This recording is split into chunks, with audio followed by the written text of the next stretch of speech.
தமிழ்நாட்டில் இன்னொரு மிக பிரபலமான ஒரு பார்ட்டி தயாராக இருக்குது. நேராக கோட்டைக்கு போகிறதுக்கு ரெடியாக இருக்கக்கூடிய பார்ட்டி வெற்றி கழகம்னு பேரை வச்சு இக்கே போடாமல் ஆரம்பித்த கட்சி அது. தமிழக வெற்றி கழகம். நடிகர் விஜய் அவர்கள் தலைமையில் ஆரம்பித்த கட்சி அது. அது பனையூர் கட்சி அது. இப்போது அந்த கட்சியில் நேற்றுக்கு திடீர்னு அவர் மகளிர் தினத்துக்காக பயங்கரமான சில அறிவிப்புகள்லாம் விட்டு அது சில பத்திரிகையில் தலைப்புச் செய்தியாகவே வர அளவுக்கு வந்திருக்கு. ஏன்னா சிலது நடக்கும் நடக்காதுன்னு தெரிஞ்சு போடுறதுன்னு ஒன்று இருக்குது. வருதோ வரலையோ அண்ணன் சொல்கிறார்ல அப்படின்னு சொல்லி மகளிருக்காக உரிமை தொகை 1000 ரூபா டிஎம்கே கொடுத்த பொழுது இந்த எல்லாருமே இந்த தற்கூரிகள் எல்லாம் கத்தித்துங்க. ஐயோ எங்களுக்கு ஒன்றும் ஓசி பண்ண வேணாம், எங்களுக்கு ஓசி பண்ண வேணாம், எங்களுக்கு ஓசி போனோம். உங்கள் வாழ்க்கையே ஓசியில் தானே நடக்குது. அப்பா அம்மா காசில் தானே நீங்களே வாழ்க்கை நடத்துகிறீங்க. அதை விடவா உங்களுக்கு ஓசி பணம்? உங்களுக்கு ஒன்று கொடுக்குறதா யாரும் சொல்லலையே. உழைச்சி சம்பாதிச்சு இது மாதிரி தருதலையெல்லாம் பெற்று ரோட்டில் விட்டுருக்கிற பெற்றவங்க பாவம் அவங்க மனசு கஷ்டப்படுமேங்கிறதுக்காக ஸ்டாலின் அவர்கள் திமுக அரசு கொடுத்துருக்கு இல்லையா. அன்றைக்கி காய்ச்சி மூச்சுன்னு கத்திட்டு வேணாங்கீனா அப்படிலாம் கத்திட்டு இப்போ என்னடான்னா விஜய் அப்படியே ஆளுக்கு 2500 ரூபா கொடுப்பாரு. அவர் 12 திட்டமும் என்னமோ கொடுத்துருக்காரு போல இருக்கு. பார்த்தேன் ஆளுக்கு 2500 ரூபா எங்கேருந்து கொடுப்பாரு? அப்போ அது ஓசி இல்லையா? அப்போ அது தேவையில்லைன்னு இந்த தற்கூரி கூட்டம்லாம் சொல்லாதா? தன்னுடைய தலைவர் சொன்னால் அப்படியே இங்கே ரோட்டில் சாக்கடையில் கிடந்தால் கூட அந்த துட்டை எடுத்து கும்பிட்டு பாக்கெட்டில் வச்சுப்பீங்களா? அப்போ உங்களுக்குன்னு ஒரு சுய கௌரவமே கிடையாதா? ஒரு கொள்கையே கிடையாதா? என்ன இப்படி பைத்தியக்காரத்தனமாக பேசிக்கிட்டு இருக்கீங்க? ஆச்சா, அது முடிஞ்சுது. அப்புறம் பெண்கள், குழந்தைகள் மற்றும் முதியோர்களுக்கு என்று தனிகள், அதான் எல்லாருமே வந்துட்டாங்களே. அப்போ ஒரே இலாக்கா போகிறாத, எதுக்கு 3 இலாக்கா? அரசாங்கத்தில் எத்தனை ஊழியர்கள் இருக்காங்கன்னு தெரியுமா? ஒரு தாசில்தார் ஆஃபீஸில் இருக்கிறவங்க என்னென்ன வேலை செய்கிறாங்கன்னு உங்களுக்கு தெரியுமா? தாசில்தார் ஆஃபீஸில் அவங்க பர்த் சர்டிஃபிகேட் கொடுக்கணும், டெத் சர்டிஃபிகேட் கொடுக்கணும், வாரிசு சர்டிஃபிகேட் கொடுக்கணும், அப்புறம் இந்த நில அளவு இந்த மாதிரி விஷயங்கள் இதெல்லாம் பண்ணிக்கிட்டு இருக்கணும். இது எல்லாத்தையும் தாண்டி நாளைக்கு வெள்ளம் அப்படின்னாக்கா அவங்க தான் போய் நிவாரண உதவி கொடுக்கணும். மழைன்னா அவங்க தான் அதுக்கு என்றான ஏற்பாடு, இல்லை அங்கே சாப்பாடு எல்லாத்தையும் அரேஞ்ச் பண்ணணும். அப்போது இப்போ இதுக்கு ஒரு இலாக்கா ஆரம்பிச்சு அதுக்கு எத்தனை பேரை போடுவீங்க? உங்களுக்கு எத்தனை அரசியல் ஊழியர் இருக்காங்கன்னு தெரியுமா? இல்லை எல்லாமே உங்கள் தாவைக்க தொண்டர்களே பண்ணிடுவாங்களா? என்னங்க கொஞ்சம் கூட வாயை திறக்க முட்டாள்தனம் தான் உங்களுக்கு வெளிப்படுது விஜய். அதுக்கு மேலே எனக்கு எதுவும் இதில் சொல்ல தெரியலை. மதிப்புமிகு மகளிர் திட்டம் 60 வயசு வரைக்கும் இருக்கிற பெண்களுக்கு, இதில் கவர்மெண்ட் எம்ப்ளாயீஸுக்கு கிடையாது. ஸோ கவர்மெண்ட் எம்ப்ளாயீஸ் ஓட்டு உங்களுக்கு சுத்தமாக கிடையாது, முடிஞ்சு போச்சு. பாக்கி பேருக்கு 60 வயசு. 60 வயசுக்கு அப்புறம் என்ன பண்ணுவாங்க? ஒன்றுமே கிடையாதா? அவங்களுக்கு வாழக்கூடாதா 60 வயசுக்கு மேலே? அப்படி பார்த்தா உங்களுக்கே இன்னும் 10 வயசு தான் இருக்குது இல்லையா? யோசிச்சு பாருங்கள், என்ன பண்ணுவீங்க? ஒரு திட்டத்தை அறிவிக்கிறதுக்கு முன்னாடி அது ப்ரோஸ் அண்ட் கான்ஸ், அது ஐஏஎஸ் ஆஃபீஸர்ஸு இவங்களெல்லாம் வச்சு பண்ணணும். புரியுதா? செங்கோட்டையன், அப்புறம் இப்போ புஷி ஆனந்த், லாட்ரி டிக்கெட்டு அவர் பேர்ன ஆதவ், இவங்களெல்லாம் வச்சு பண்ணினீங்கன்னா ஒரே நம்பரில் 3 டிக்கெட் அடிக்கிறவங்கலாம் இருக்காங்க லாட்ரியில். அதெல்லாம் இருக்காங்க. ஜனங்களை லாட்ரி அடிக்க வைக்கிறதுக்கு பேர் தான் லாட்ரி டிக்கெட். அதுதான் அது. அவங்களெல்லாம் வச்சு பண்ணால் இந்த மாதிரி தான் வரும். அப்புறம் இதுக்கு அடுத்தது பார்த்திங்கன்னாக்கா 3வது வச்சு 4வது பாயிண்ட் என்ன வச்சுருக்காங்க? பெண்கள் பாதுகாப்பு படை, அண்ணன் சீர்திட்டம் 4வது. நம்ம தங்கைகளின் திருமணத்துக்காக அவர் கத்த இந்தியா முழுக்க தங்க இருக்காங்க. ஆச்சா, அந்த தங்கைங்களுக்கெல்லாம் நாத்தனார், அவங்க தான் நாத்தனார். இவருக்கு எத்தனை வர போகிறாங்க, இந்த தங்கைங்களுக்கு எத்தனை அண்ணி வர போகிறாங்க, அதெல்லாம் இனிமேல் தான் இவர் சொல்லுவார். அது இன்னும் சொல்லலை. இப்போ இருக்கிற ஒரு அண்ணியும் ஒரு விலைக்கு வச்சுட்டாரு. அதனால் அதை பற்றி இவர் சொல்லலை. அதில் 8 கிராம், அதாவது கிட்டத்தட்ட 1.25 லட்சம் ரூபாய்க்கு ஒருத்தருக்கு கொடுப்பாங்களாம் கல்யாணம் பண்ணும்போது. அது எத்தனை கல்யாணம் பண்ணிட்டாலும் உண்டுங்கிறது சொல்லலை. ஏன்னா தலைவன் வழி தானே தொடர்கள் வழி, அது சொல்லலை அவர். அப்புறம் பட்டுச்சேலை, தரமான பட்டுச்சேலை. அப்போது தங்கம் மாத்திரம் தரமாக இருக்காதா? நிறைய செம்பு கலந்துருவீங்களா? அது ஏன் தரமான தங்கம்னு போடவே இல்லை? அப்புறம் காமராஜர் கல்வி திட்டத்தின் மூலமாக இடைநிற்றல் குழந்தைகளை அதுக்கு அப்பா அம்மாவுக்கு 15,000 ரூபா பணம் கொடுக்குறீங்க. சரி, பசங்க பள்ளிக்கூடம் உங்களுடைய ரசிகர்கள் தான் ஒத்த கூட பள்ளிக்கூடமே போகிறது இல்லையா? மரத்து மேலே குரங்கு மாதிரி அணில் மாதிரி தாவிட்டு தானே இருக்காங்க. அவன் படிக்கிறதுக்கு நீங்களே ஒழுங்காக படிக்கலையே. உங்கள் அப்பாவே அன்றைக்கி சொன்னார் அவன் காலேஜ் காம்பவுண்ட் வாலில் தான் உட்காந்துருப்பான்ட்டு சொல்கிறாரு ரவி பெர்னாட்லாம் அப்படின்னு சொன்னார். நீங்கள் எப்படி படிக்க வைக்க போகிறீங்க? காமராஜருக்கெல்லாம் படிக்க வாய்ப்பு இல்லை, கலைஞருக்கு படிக்க வாய்ப்பு இல்லை. ஆனால் அப்பா சம்பாதிச்ச பணத்தில் கஷ்டப்பட்டு ஃபீஸ் கட்டின செவுத்துக்கட்டையில் உட்காந்துக்கிட்டு அப்படியே ரவுடித்தனம் பண்ணுறவங்களுக்கு எப்படி அடுத்த தலைமுறையை நல்லா கொண்டு வரணுங்கிற எண்ணம் வரும்? அது உங்களுக்கு வரத்துக்கு வாய்ப்பே இல்லை. இதெல்லாமே உங்களுக்கு தெரிஞ்சு போட்ட விஷயமா இருக்காது. ஏதோ எழுதி கொடுத்துருக்காங்க, டபக்குன்னு ஸ்டேஜில் வந்து படிச்சிட்டிங்க. நல்ல வழியாக இந்த பேப்பரை வச்சு படிச்சதுனால அவங்களுக்கு தெரிஞ்சு போச்சு. இது ஒரு அவுட்டான விஷயமா? 15,000 ரூபாய் அனைத்து பஸ்லேயும் இலவச பயணம் பெண்களுக்கு. இதே தான் உங்கள் தருதலை கூட்டம் கத்திச்சு. எங்களுக்கு ஓசி பஸ் வேணாம். என்ன ஓசி பஸ் வேணும்? இப்போ ஏடிஎம்கே ஆம்பளைங்களுக்கும் கொடுக்குறேன்றாங்க. நீங்கள்லாம் இனிமே தான் கொடுக்க போகிறீங்க. ஆல்ரெடி கிட்டத்தட்ட எத்தனை கோடி மக்கள் தமிழ்நாட்டில் இலவசமாக பயணம் செய்ய திமுக அரசு கொடுத்துருச்சே. என்னமோ அந்த உங்களுடைய அந்த ரேம்ப் வாக்கு அது என்ன பார்த்து தான் ஸ்டாலின் பண்ணுறாரு, என்ன வச்சு தான் ஸ்டாலின் சார் துண்டை சொல்கிறாரு, இப்படிலாம் அல்பமாக நீங்கள் யோசித்து என்னமோ ஸ்டாலின் சார் காப்பி அடிக்கிறார் அப்படிங்கிற மேலே நீங்கள் பேசணுன்னு உங்களுக்கு உடனே ஸ்டாலின் பதில் சொல்லுவார்ல, தம்பி விஜய் நான் அப்படி இல்லைன்னு. இதை பாருங்கள், உங்களை வந்து ஒரு ஒரு முடிய அளவுக்கு கூட அவர் பொருட்படுத்தவே மாட்டார். புரியுதா? நீங்கள் வாழ்க்கை முழுக்க நினச்சா கூட உங்களுக்கு திரு ஸ்டாலின் தமிழக முதலமைச்சர் பதில் சொல்ல மாட்டார்.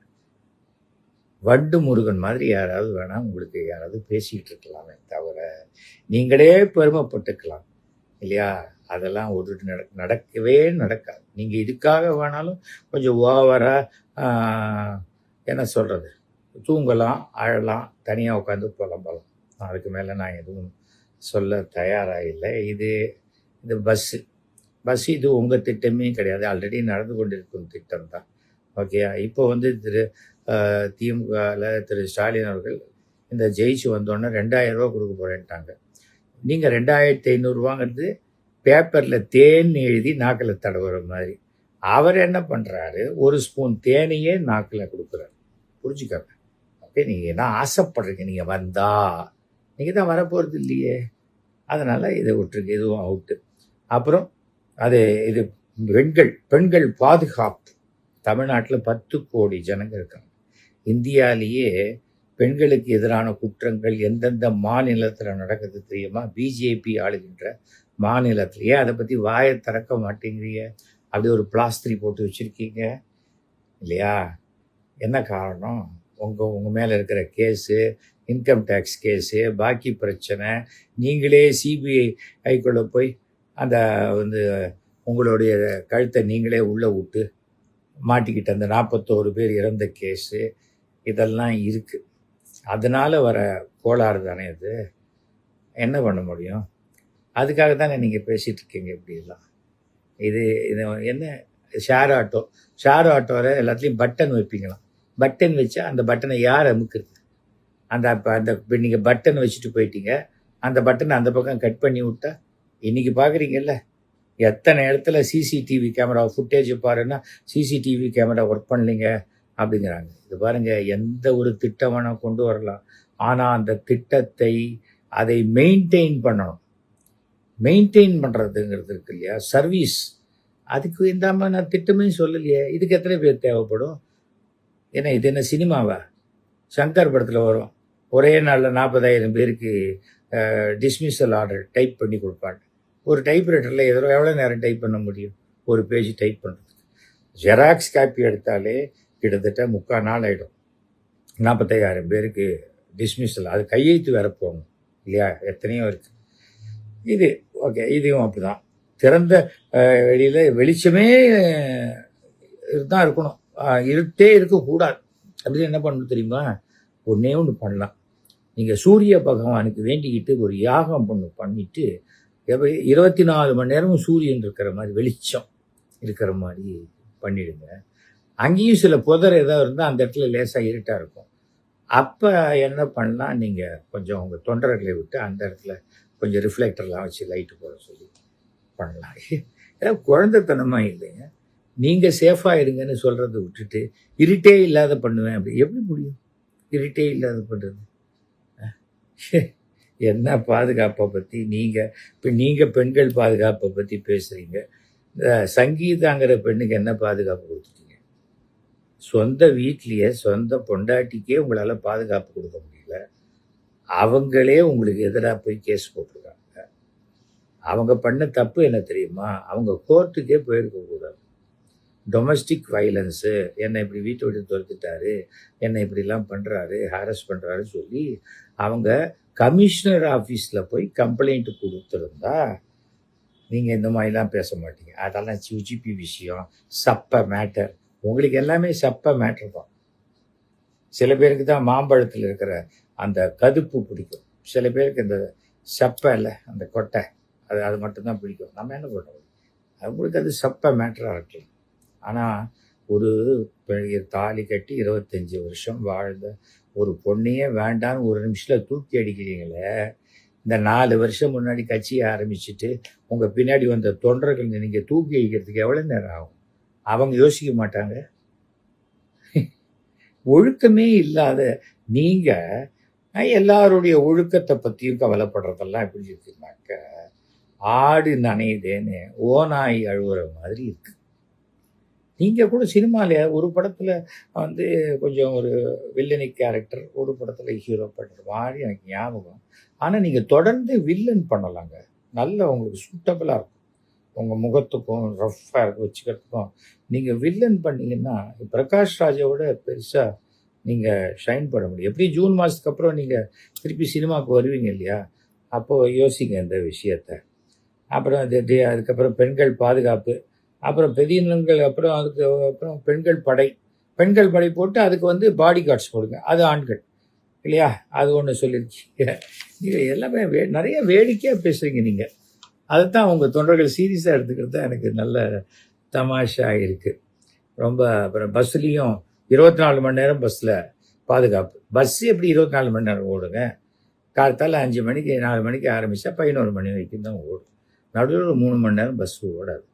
அதை பற்றி கேள்விப்பட்டிருக்கு. நீங்கள் எங்கேயாவது பஸ்ஸில் போயிருந்தால் தானே? அதெல்லாம் ஒன்றும் இல்லை. சும்மா தம்மாக்கிட்ட நீங்கள் தங்கறதுக்கே 10 கேரவனை ஃபிக்ஸ் பண்ணுற ஆள் ஒரு கேரவனில் தங்கறதுக்கு. அப்படி உங்களுக்கு பஸ்ஸில் போகிறத பற்றியெல்லாம் உங்களுக்கு தெரிய வாய்ப்பு இல்லை. நான் பஸ்ஸில் போயிருக்கேன். எனக்கு இன்றைக்கும் பஸ் பாஸ் உண்டு, எக்ஸ்எம்எல்ஏ அப்படிங்கிற முறையில். ஓகேயா? அடுத்தது வந்து 0 டாலரன்ஸ் கிரைம். இது உலகத்தில் அமெரிக்காவில் கூட செய்ய முடியாத விஷயத்த நீங்கள் பெண்கள் பாதுகாப்பு 0 டாலரன்ஸு.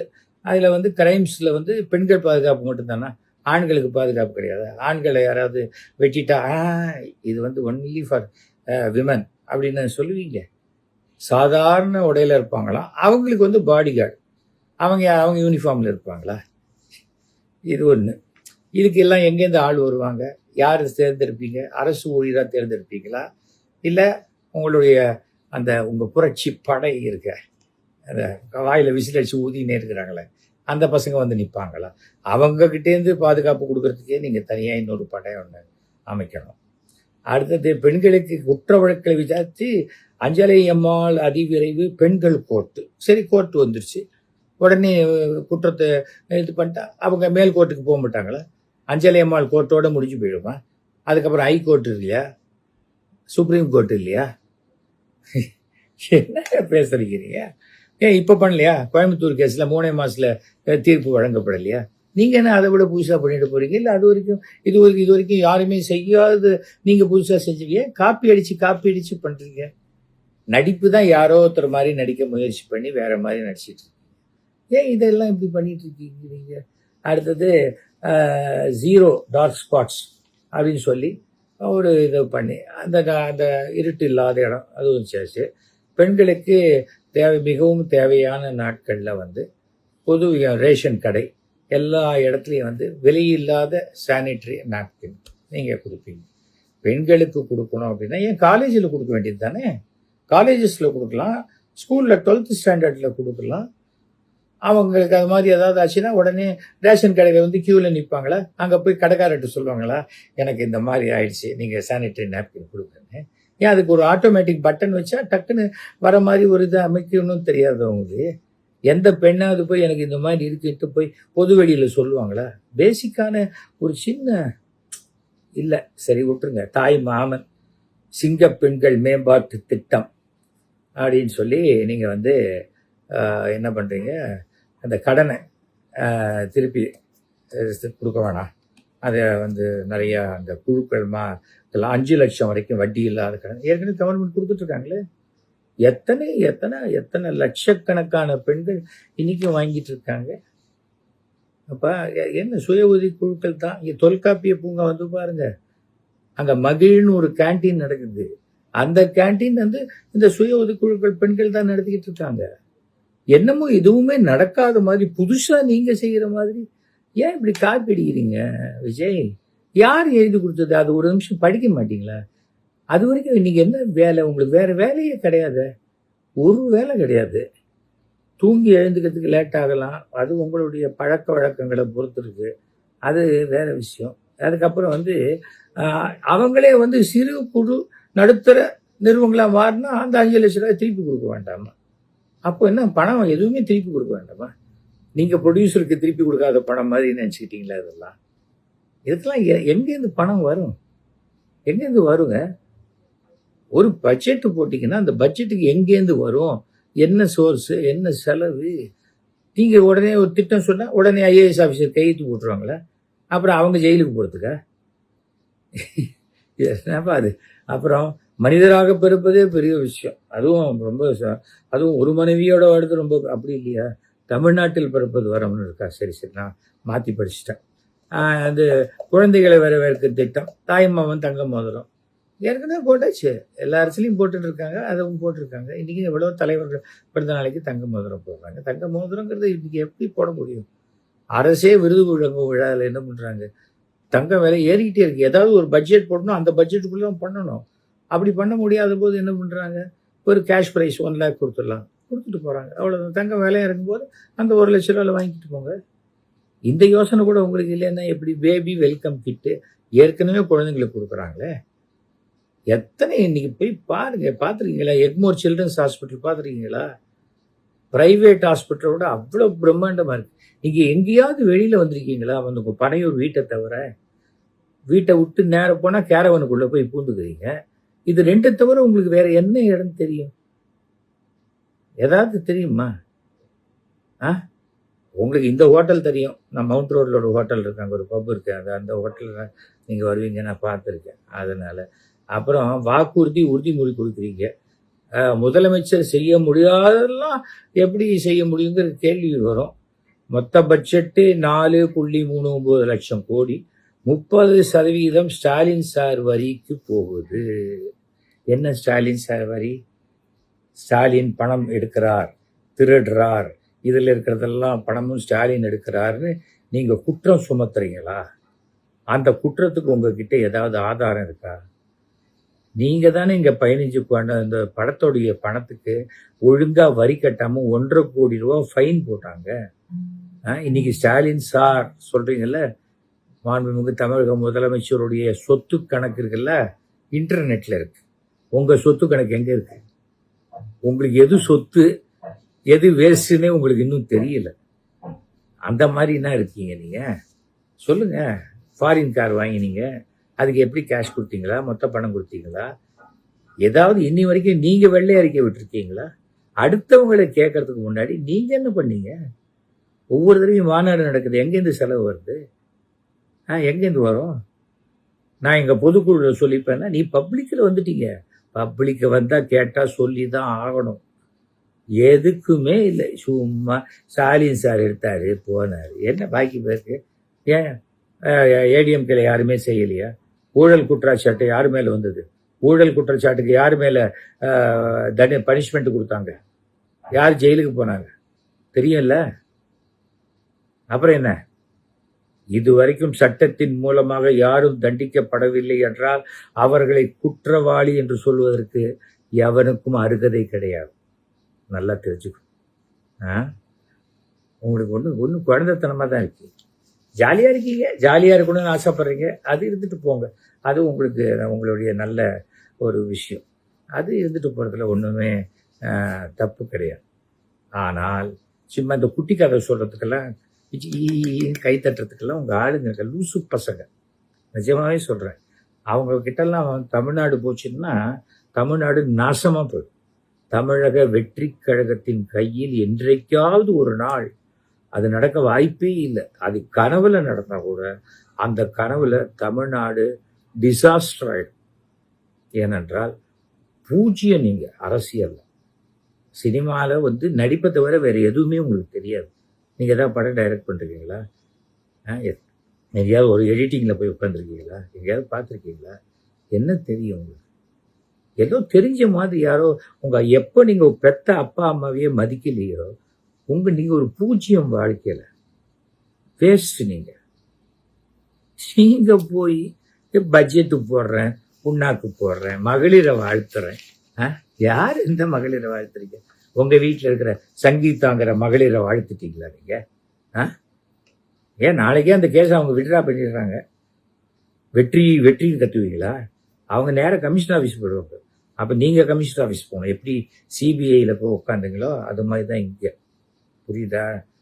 உங்களுடைய இது சரி அறகுறையாக இருக்குதுன்னு பாருங்க. உங்கள் கட்சியில் இருக்குங்களே அந்த இதுலாம் கத்தும். நான் கல்யாணம் பண்ணிக்கிறேன், எங்கள் அண்ணனை நான் கல்யாணம் பண்ணிக்கிறேன். அது எப்படி கல்யாணம் பண்ணிக்க போகுது? நீங்கள் பண்ணிப்பீங்களா? உங்களுக்கு எவ்வளோ அழகு வேணும், உங்கள் டேஸ்ட் என்ன, அதெல்லாம் இருக்குல்ல. அதெல்லாம் நீங்கள் பண்ணிட்டுருக்கீங்களா? அப்படி உங்கள் மேலே வெறியாக இருக்கிற ஒரு 500 பேரை கீழே நிற்க வச்சு நடக்குமா? உங்கள் பர்சனல் லைஃப்பை பற்றி நான் பேசலை. ஆனால் பொது வாழ்க்கைக்கு வந்துட்டு நீங்கள் தான் என்னமோ தூய சக்தி மாதிரி. நீங்கள் ஒரு அழுக்கு சக்தி. தூய சக்தி இல்லை, வெறும் அழுக்கு. ஆமாம், அவ்வளோதான். அந்த அழுக்கு சக்தியை வச்சுக்கிட்டு மற்றவங்களை சொல்கிறதுக்கு உங்களுக்கு எந்த அருகதையும் கிடையாது. உங்களால் ஒரு எம்எல்ஏ சீட்டு ஜெயிச்சிட முடியும்னு நினைக்கிறீங்களா? மனசாட்சியை தொட்டு சொல்ல முடியாது. பார்ப்போம். நானும் இங்கே தான் இருக்க போகிறேன். ஓகே, பார்ப்போம் என்ன நடக்குதுன்னு பார்ப்போம். ஆனால் இவங்க இந்த மாதிரி எல்லாத்தையும் போட்டு 1 2 3 போட்டு ஒன்றுத்துக்கு பிரயோஜனம் இல்லாத ஒரு அறிக்கையை விட்டு சவால் விடுறீங்க. யாருக்கு? 6 முறை ஆட்சி அமைத்த 7வது முறையாக மே மாதம் ஆட்சி அமைக்க போகும் 2வது முறையாக தமிழகத்தின் முதல்வராக அமரப்போகும் திரு ஸ்டாலின் அவர்களுக்கு ஒரு கவுன்சிலர் சீட்டு கூட ஜெயிக்காத விஜய்ங்கிற ஒரு நடிகன். அவ்வளோதான். அதுக்கு மேலே உங்களுக்கு வேற எந்த கெப்பாசிட்டியும் கிடையாது. டிகிரி பாஸ் பண்ணல, வேற எந்த விஷயமும் உங்களுக்கு என்ன தெரியும், அதாவது வெளியில் சொல்கிற மாதிரி என்ன திறமை இருக்குங்கிறதும் தெரியாது. உங்கள் அக்கௌண்ட்ஸ் யாருக்குமே நீங்கள் கொடுக்கல. கொடுங்க, வெப்சைட்டில் ஏற்றுங்க, உங்களுடைய சொத்து கணக்கெல்லாம் ஏற்றுங்க, அப்புறம் பேசுவோம் எல்லாமே. இன்னும் யாரும் உங்களுக்கு பதில் சொல்ல ஆரம்பிக்கலை. நான் ஏன் பேசுகிறேன்னா, நான் தமிழ்நாட்டு மேலே இருக்கிற அக்கறையில் பேசுகிறேன். புரியுதா? உங்கள் ஆளுங்களுக்கெல்லாம் பேசுறதுக்கு நான் தயாராக இல்லை. எனக்கு இருக்கிற திறமையிலேயே ஒரு 75% உங்களுக்கு கிடையாது. நான் 53 தடவை ரத்தம் கொடுத்துருக்கேன், நீங்கள் கொடுத்துருக்கீங்களா? நான் 600 அனாதை பிணங்களை அடக்கம் பண்ணியிருக்கேன், நீங்கள் பண்ணியிருக்கீங்களா? சொல்லுங்கள். நான் எத்தனையோ விஷயங்கள், நான் நல்ல விஷயங்கள் பண்ணிட்டு தான் இருக்கேன். www.svshekhar.com போய் பாருங்கள். ஓகே, 17 முறை வாழ்நாள் சாதனையாளர் விருது வாங்கியிருக்கேன். வாழ்க்கையில் 4 டாக்டரேட் பட்டம் வாங்கியிருக்கேன். உங்களை சந்தோஷப்படுத்துகிறாமேன்னு நீங்கள் அந்த கூட்டணிக்கு வந்துடுவீங்க நினச்சி யாரோ 2 டிஎம்டி யூனிவர்சிட்டி உங்களை கூப்பிட்டு ஏதோ டாக்டர் சர்டிஃபிகேட் கொடுத்தாங்க. டாக்டர் சர்டிஃபிகேட்னு சொல்ல முடியாது, அது டாக்டரேட் கொடுத்தாங்கன்னு வச்சுக்கலாம். அது ஏதோ டாக்டர் சர்டிஃபிகேட் மாதிரி தான், அது ப்ரிஸ்கிரிப்ஷன் மாதிரி ஏதோ நினச்சி கொடுத்துட்டாங்க. அது இந்த மாதிரி இருக்கும்பொழுது நீங்கள் சிஎம் ஸ்டாலின் சார் அப்படின்னா உடனே என்ன தம்பி சொல்லுப்பா அப்படின்னு வருவாருன்னு வச்சிங்களா? அவர் அதான் அன்றைக்கே சொன்னேன்னு, முதலமைச்சர் ஸ்டாலின் கணுக்கால் உயரம் கூட நீங்கள் அரசியலில் கிடையாது. You are going to be a very big spoiler in this election. You will never win. இது சாபம் இல்லை, என்ன நடக்க போகுதோ அதைத்தான் சொல்கிறேன். ஓகேயா? பார்ப்போம். நீங்கள் எப்படி வாய் திறக்காதையாக இருக்க போகிறீங்க? இது மாதிரி எழுதி கொடுக்குறதையும் படிப்பீங்க. நான் சும்மா இருப்பேனா? எனக்கும் 2ல் சனி. நானும் பூச நட்சத்திரம், கடக ராசி தான். ஆனால் எனக்கு திசை வேறு. ஓகே, உங்கள் திசை வேறு. ஓகேயா? யார் திசை எப்படி இருக்கும், காற்று எந்த திசை அப்படிங்கிறத பார்ப்போம். இதை பார்த்துக்கிட்டு இருக்கிறவங்க நான் பேசுனது நியாயமாகவும் சரியாகவும் இருந்தால் 9841023545 எனக்கு ஃபோன் பண்ணுங்கள். பாக்கி பேர் தயவு செஞ்சு எனக்கு ஃபோன் பண்ணாதீங்க. அனைவருக்கும் நன்றி, வணக்கம்.